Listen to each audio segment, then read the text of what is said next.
I really like Gotham. I know how you feel right now. And I promise you, however dark and scary the world might be right now, there will be light. There will be light, Rose. When people mention Batman, I'd gamble that most people's minds, especially if you don't read comics, would go to Christian Bale in the Nolan trilogy, maybe Zack Snyder's Batfleck or Robert Pattinson, hell, maybe even Adam West or Kevin Conroy. But for me, whenever I think Batman, I think Gotham. I think David Mazouz. Over the past 2-ish months, maybe even since the finale of Superman and Lois, I've been on a superhero show binge, starting with a rewatch of Daredevil, a bit of the new season of Doom Patrol, a second viewing of The Falcon and the Winter Soldier, some of The Flash Season 1, and, most recently, Fox's Gotham.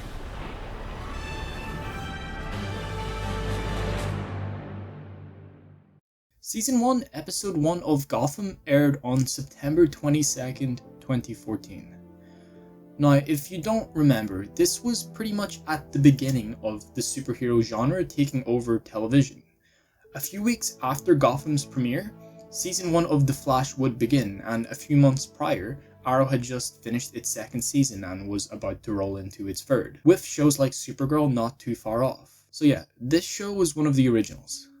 If you don't already know, Gotham is a prequel series based on the Batman mythos, mainly following the escapades of Detective James Gordon in the years before he becomes commissioner of the GCPD, while also serving as a sort of origin story for the majority of the more popular members of Batman's rogues gallery. Think the Riddler, Penguin, Ivy, Mr. Freeze, Catwoman, and of course, the Joker. Needless to say, this show also provides its own renditions of the origins of Bruce Wayne, and over the course of 5 seasons, his journey to becoming Gotham's protector, the Dark Knight, the Batman.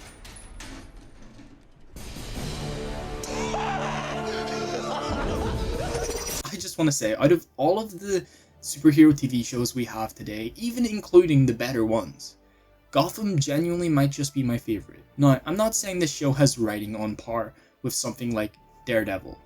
Honestly, it can be far from it sometimes. Tonally speaking, this show is all over the place. But that is part of its charm. That is a major reason I love Gotham. If you've seen the show, you'll have a good idea of what I'm talking about. I'd say Gotham was the first superhero show to accomplish something that not many others aside from maybe Doom Patrol have managed to pull off or even attempted. Gotham manages the shift from being some of the most comical and outright goofy TV I've ever seen to incredibly somber and serious, to astonishingly poetic at times. We go from scenes like this. Hi, boss. How about a bottle of beer? To scenes like these. There's a war coming. A terrible war. Falcon is losing his grip and his rivals are hungry.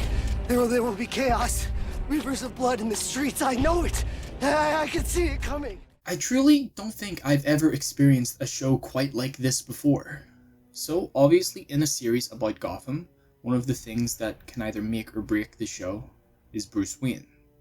And believe it or not, I really only have good things to say. Yeah, I believe that David Mazouz is the best on-screen Bruce we have ever gotten. This guy is incredibly talented, and he really does sell it to me.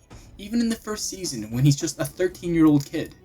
This genuinely felt like Bruce Wayne. And this doesn't stop here. Donald Logue and Ben McKenzie's portrayal of Harvey Bullock and James Gordon are truly iconic, and Cameron Bicondova, I have no idea if I'm saying that right.